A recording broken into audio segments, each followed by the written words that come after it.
Hello everyone, this is Kathy from Retekess, and in today's video I will show you how to pair this pair this watch to this keyboard.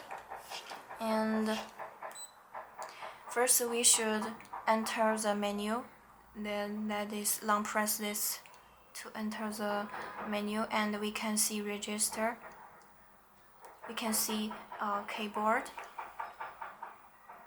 If we want to pair the keyboard, we should choose this keyboard and press this mark and press P, enter the watch ID, press this button, we can see the check mark, and we back to the interface. And before we test it, we should let this watch to enter the keyboard state.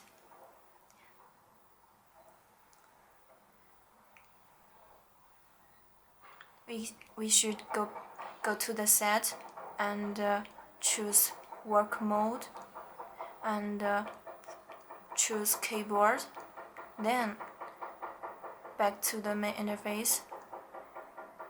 Sorry. Now we can test it. Press the watch ID and press this button, and that's it. Okay, hope this video is helpful for you. Thank you.